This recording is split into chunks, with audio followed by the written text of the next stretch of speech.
So my name is Jeremy Adams. I am a teacher, high school teacher from Bakersfield, California. And so before we get started, I want to give you a little bit of my background. So unlike many of you who are, work at universities and you're journalists and you're very, very famous, I'm just a classroom teacher. And in fact, I've been a classroom teacher now for 25 years. It's funny, I had a student the first day of school who made me feel bad. I said, I've been here for 25 years. And they said, man, that's a quarter of a century. For some reason, 25 years doesn't sound as bad as a quarter of a century. Exactly. And so I teach at Bakersfield High School, and there's two unique things about Bakersfield High School. The first one is I have this really weird personal link to the school. It's where I graduated from high school. It's where all four of my siblings went. It's where I met my wife. It's where my father taught for 30 years, and it's the only school I've ever taught at. It's probably the only place I will ever teach. So 25 years and probably 15 more to go, not that I'm counting. Second thing is that the great thing about my high school, Bakersfield High School, is that it is a microcosm of America. You get everything there, all points of view, all backgrounds, all racial groups, all kinds of religious identities. So what's happening in my high school really is symptomatic of what you're seeing in the overall country itself.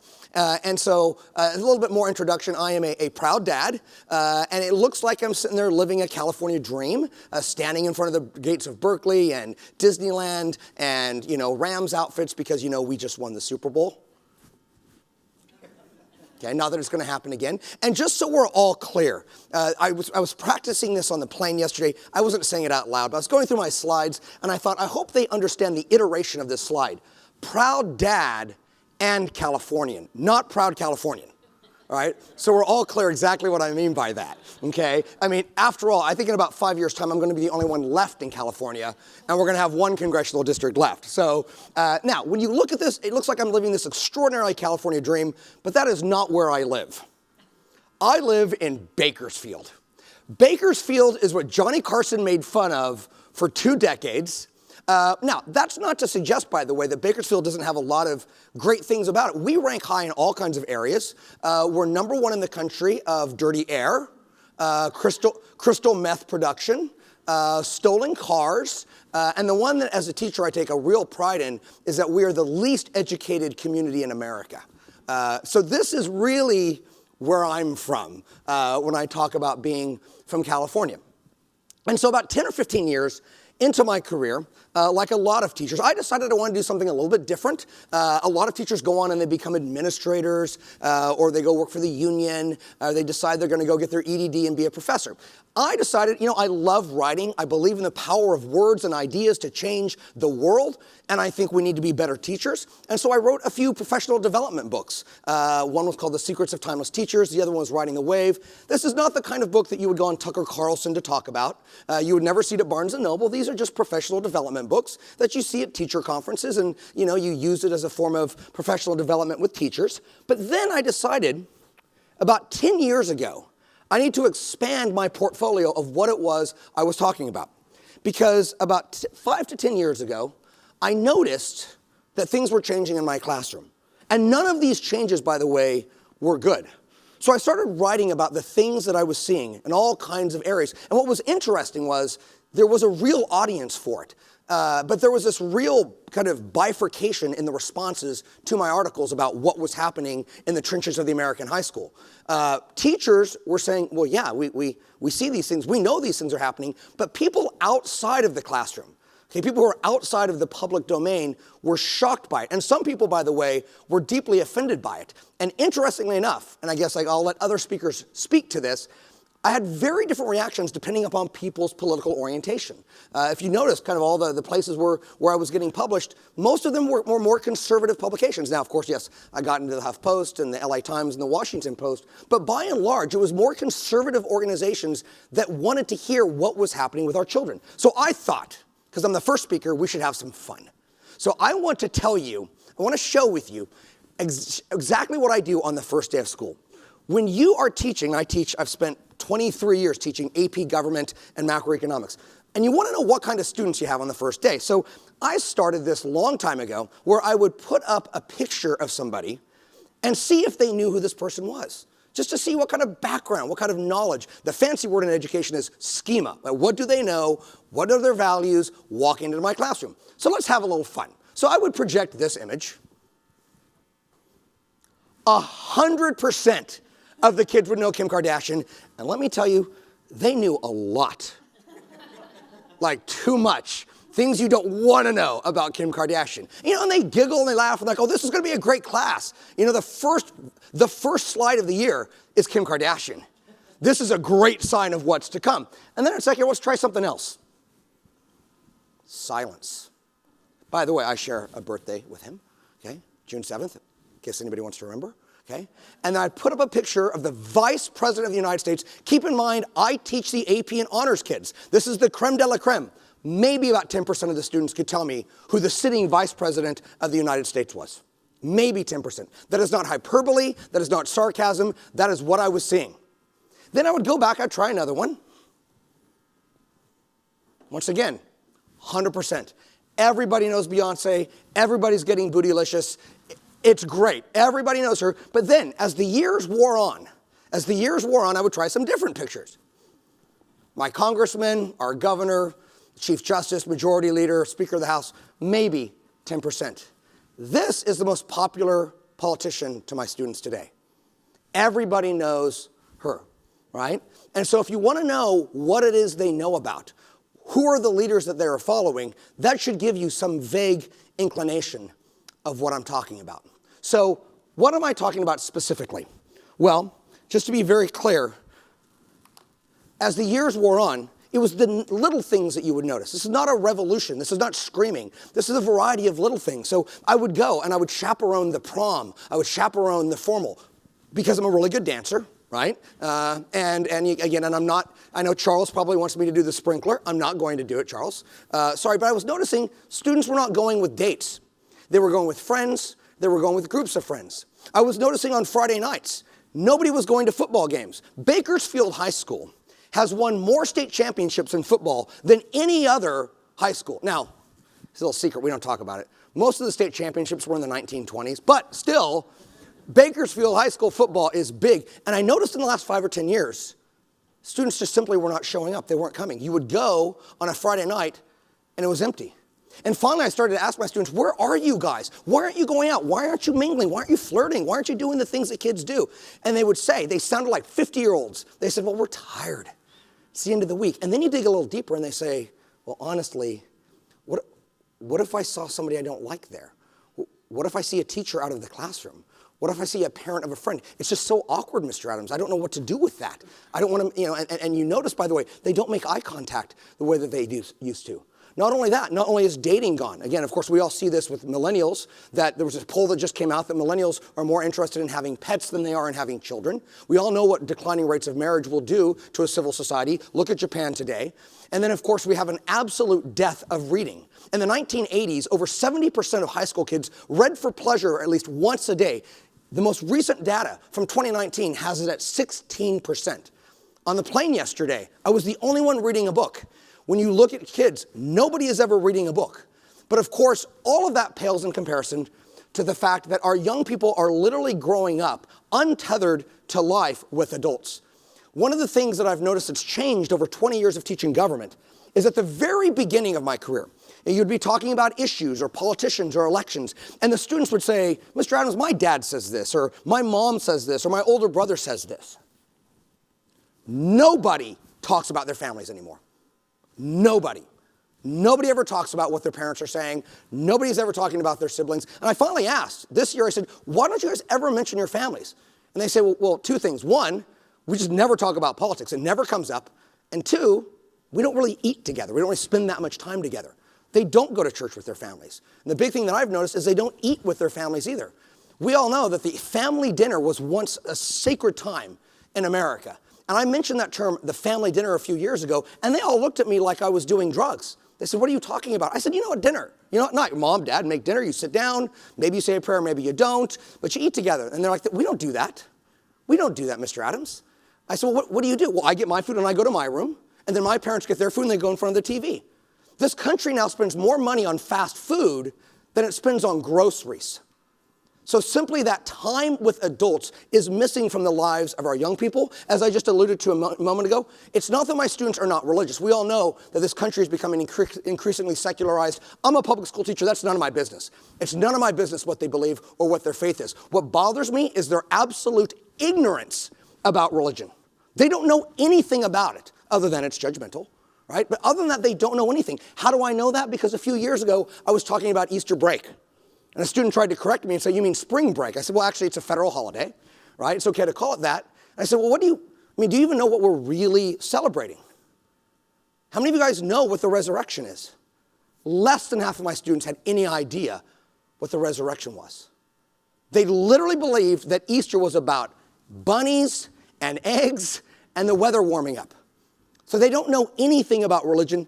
This next point, of course, the disdain of the nation. A lot of people, and I want to dissuade anybody of believing this, it is not a new thing for young people to have a very negative view of the country. A lot of people think that came out of the 2020 riots in the summer of 2020. Absolutely not. Young people have increasingly refused to stand for the Pledge of Allegiance or say the national anthem.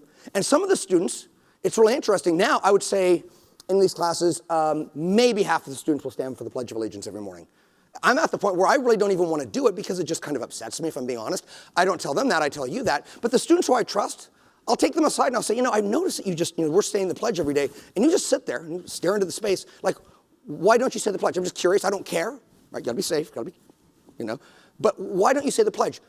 Two answers. One, I just never have. I just won't. I've never done it. And number two, they just have some very vague sense of, oh, well, Mr. Adams, because all the oppression that's happening.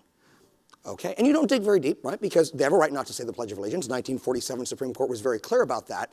But the lack of patriotism, a very myopic view of the country, the notion that this country is not unique, that it is not special, that individual liberty is the exception to the rule of history is something that completely eludes all of them, right? And then, of course, the one thing that we all know, absolutely, is that our young people are obsessed with their devices. They have a tyrannical, monomaniacal, never-ending obsession with their devices. I want you to imagine that you were an alien civilization and you were keeping tabs on humanity. And you were watching us for the last 1,000 years. You would think that some kind of evolutionary event had happened where now we all look down all the time. Aristotle said the difference between a man and an animal is that a human being looks into the stars. We don't look into the stars anymore, my friends. We just don't do it. Aristotle also said the purpose of life is not merely to live, but to live well. Our children are not living well. They are glued to their devices. There was a study that happened just last year. It was a small study among college students. You know what the average attention span of young people is today? 91 seconds. They spend 9 to 10 hours a day on their devices. And what does that mean? That displaces so many things. Friendships, family, hobbies, reading. Watch a young person do their homework and it immediately becomes clear why it takes so long to do 5 math problems, right? You ask them, how do you do it? Well, Mr. Adams, I worked so hard on these questions that it just took hours. Well, that's because, and I've seen my 12-year-old do this, he'll do one question and pick up his phone for 5 minutes. Then he'll do another question and pick up his phone. Literally, our attention spans have been stolen from young people. And so when I point this out in my book, Hollowed Out, okay, it was very interesting the kind of response I would get. Now remember, I am not a famous person. I don't have a zillion Twitter followers. There's no blue check marks in my life. I'm a high school teacher, so I'm not used to the vitriol coming my way. All kinds of things. People would call me, a curmudgeon and a crank. Let me be clear, I'm way too young to be a curmudgeon and a crank. You have to be at least 50 years old. You have to be like Charles, right, to be a curmudgeon or a crank. They would say, okay, boomer. I am not a boomer. I'm a very proud Gen Xer. Thank you very much, okay? The best generation that gets completely ignored. But the one thing that bothered me the most was the criticism that you are howling into the wind, you're an angry old man, and every generation does this. Every generation looks at the next one's coming up, and they say that the country is going to hell, and the young people are off track. There's even a Greek word for it, which I don't know. That's how long it's been a phenomenon. And I would agree with that to a certain extent. But there is one immutable fact that we have got to talk about that is unique, that is different, that in this epic of American history, nobody can deny. And that is the absolute unmitigated misery of our young people. The young people sitting in my classroom today are the most unhappy Americans in the history of our country. 1 out of 3 of my students have an anxiety disorder. What has happened to rates of loneliness in the last 10 years? They've doubled. What's happened to rates of self-harm? They've increased by 60%. What has happened to the number of people who are entering eating disorder clinics? It has doubled since 2019. That's very recent. Loneliness, self-harm, suicide, anxiety. They will tell you, I'm not making this up. You ask young people, what is the number one thing you're worried about? They don't say, something personal like my dreams, my hopes, my country. No, it's anxiety and depression. And if you don't like that graph, look at that one. These things have happened, and they haven't happened in 30 or 40 years. They've happened in the last 10 years. This is a recent phenomenon, and you can call me every name in the book. But when you're sitting there in the classroom and you see how deeply unhappy our young people are, I mean, some of us are older than others, but I can remember what it was like to be young and alive and to feel like all of these extraordinary things, love and purpose and meaning and transcendence and inspiration, all these things were in front of us. Can you imagine that's not how they feel about their childhood? They're desperately, desperately anxious about their lives. So what in the heck is going on?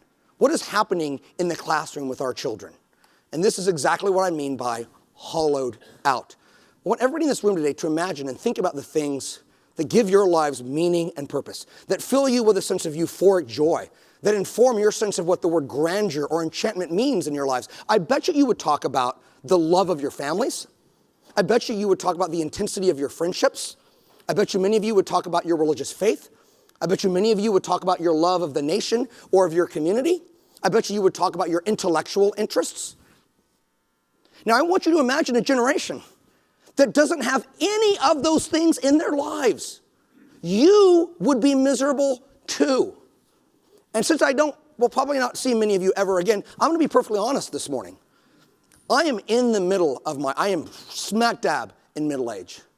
I have 3 children. My wife works a lot. I have a writing career that's finally doing very well.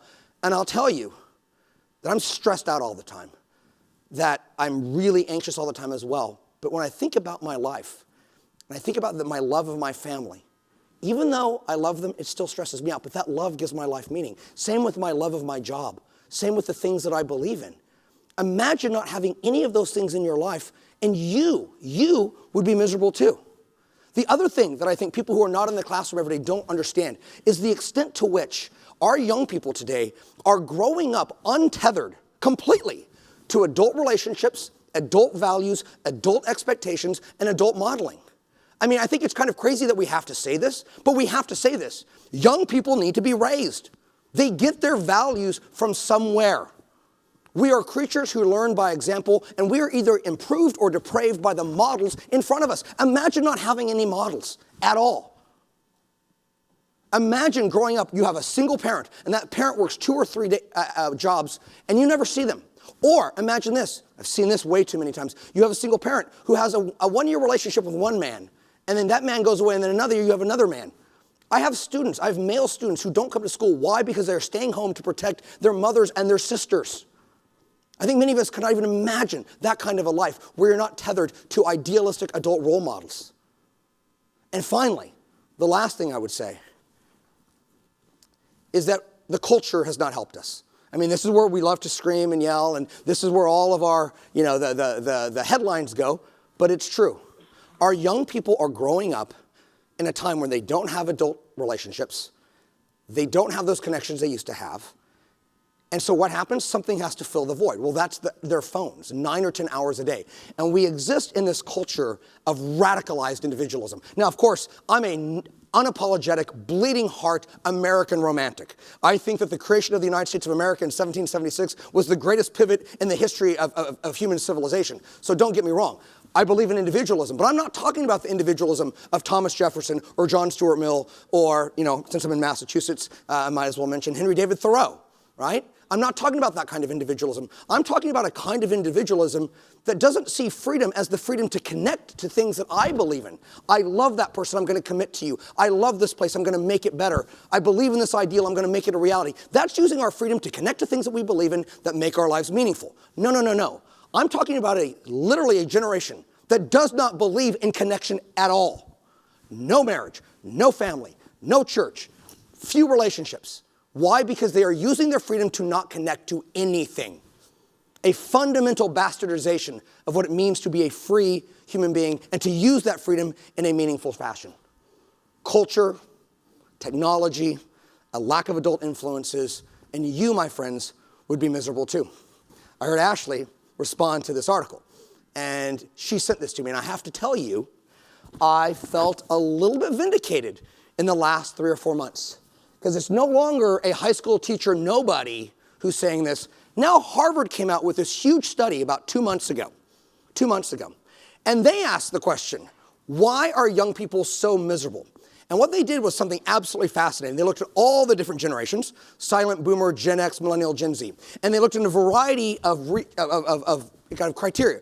What is the level of happiness, of mental health, of meaning, purpose, character, virtue, financial stability, all of it. And if you look at it, you will notice the younger you are in America, the less fulfilled you are likely to be in all of these categories. Once again, I am not making this up. And then, of course, a lot of our elite publications are starting to get on it too. Did you guys see this article in the New York Times in the last 6 months? That emergency room doctors are seeing this phenomenon they have never seen before, where suicidal teens, especially girls, go to the ER because they don't know what else to do. I have a friend from high school who's an ER doctor, and he says, we don't know what to do with them either. We have never seen a surge like this ever in our lives. The LA Times is finally starting to see that we are absolutely the loneliest generation. It's not just in America, by the way, it's also in the West. Okay, and somebody much smarter than me can speak to why that's happening. And then finally, you have this article out of The Guardian in London. And it's interesting because there was this phenomenon where our friends at Netflix saw that for teenage shows, all the teenagers were reading the subtitles. And they thought, well, this is great. The kids are reading, right? They're finally engaged in the written word. No. That's not what's happening. What's happening is they want to watch TV while they're on their phones, and they don't want to miss anything at all. Back at the very beginning of my teaching career, if you ever really wanted to razzle and dazzle the students and give them a treat, you know what you would do? You would let them watch a movie for a day. Nowadays, that does nothing for them, right? It's not enough stimulation.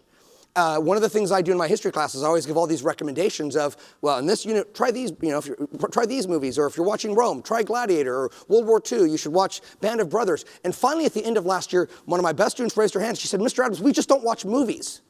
And I said, why not? And she said, because we just simply don't have the attention span to do it. And I can't imagine growing up without the power of movies to shape and inspire me. And yet that is exactly what we are seeing in young people today. Now, what are we here to talk about? We're here to talk about education. We're here to talk about schools. I went into the classroom because my father was a teacher.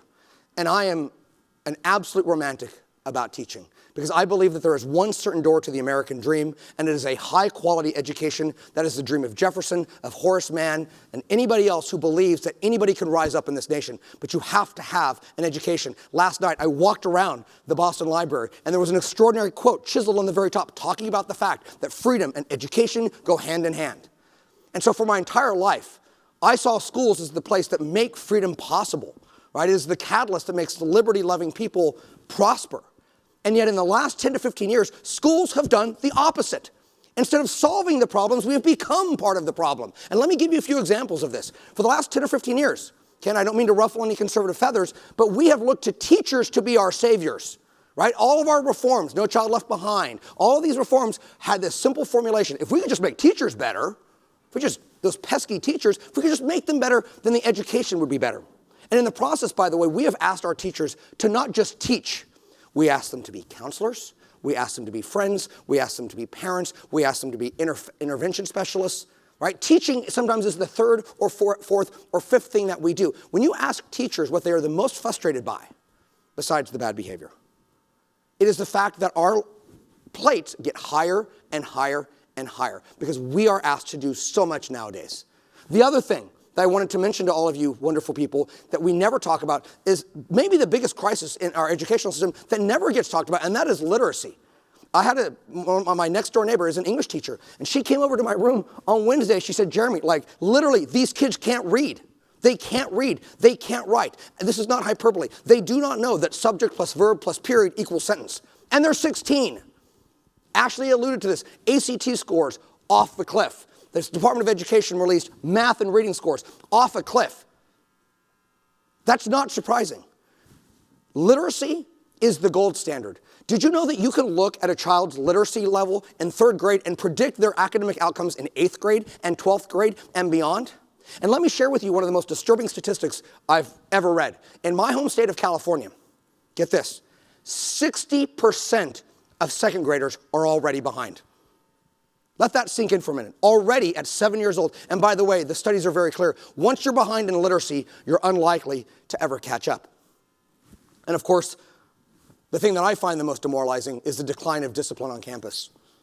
Again, if you don't have food at home, we feed you at school. If you don't have counseling at home, we counsel you at school. If you don't have a winter coat from home, we will give you a winter coat. But for some reason, if you bring bad behavior to school, if you bring drugs to school, if you bring disrespect and violence to school, for some reason nowadays we have to tolerate that. And we do it under the banner of compassion. You want to talk about what's frustrating? Imagine having one student who is disrespectful, says awful things, does awful things. You are supposed to stop class sometimes, have a circle, talk about why they're angry, or you send them out and they're back the very next day. Now, that is done under the banner of equity, but tell me, is that equitable to the other 29 students in the class who are trying to get a high-quality education? Absolutely not. Absolutely not, because we've convinced ourselves that somehow suspending kids who do bad things is a school-to-prison pipeline. And I understand there's, of course, a middle ground between suspending kids so fast. But we have convinced ourselves that if we don't suspend kids, that they're now behaving. It's the same thing as if we pass kids through high school, that they're learning. Or if we say we're not going to arrest you for a crime, that society's peaceful. It's the same trend over and over and over again, and now we're bringing it into the schools. And of course, the last point I want to make is what I call the rise of the zombies. It is really, really, really difficult to put children into lockdown for 1.5 years and 2 years and expect them to come back and have the social skills and the capital that is necessary to do well. When I came back from COVID, ladies and gentlemen, it was surreal. Couldn't talk, couldn't look you in the eyes. And it's interesting. When I asked the students who, sometimes at the end of last year, a lot of students were still wearing masks. And I would say to some of them, is it, are you sick or what is it? You know what they said? It has nothing to do with health, Mr. Adams. I just wear the mask because I don't want to engage. I don't want to talk. I want to be ignored. I don't want you to call on me. I don't want to be called out. I don't want to have eye contact. I don't want to have a conversation. That kind of connective tissue that schools used to facilitate are sorely missing nowadays. And so what I want to say in conclusion is that the first step of fixing these things, and maybe this is why I was your first speaker, is you have to talk about the problems. Okay? And again, if you want to be inspired, study some American history. Because at the end of the day, we did not have to make the decisions that we made. I do not believe at all that this is all inevitable, and I don't believe that decline is going to happen necessarily, but we have to be honest about what's happening. Okay? We could have gone a different way in 1776, in 1787, in 1865, in 1932, and in 2022, we can change the direction and the tenor and the trajectory of our educational system. I know it would be easy for all of us in this room today to look around and say, why us? Why now? Why my generation of educators? And the only answer that I have for you is that history has chosen you for this moment. And you have to rise to it. Because if you don't, nobody else is going to do it. And this is what separates us from our European friends. We in America still have the belief in individual agency. You see, so many of our European friends believe that their success is out of their hands. But we Americans believe in self-government, in self-reliance, in the ability of any person to rise up on the basis of inspiration and individual liberty. And so it is with that kind of passion and that kind of hope that instead of having a hollowed out generation in the next generation, I hope that through efforts like this conference, through all of you, we will start to fill in that which is the basis of a meaningful and purposeful life and a just society. Thank you so much for this invitation. It means a lot to me.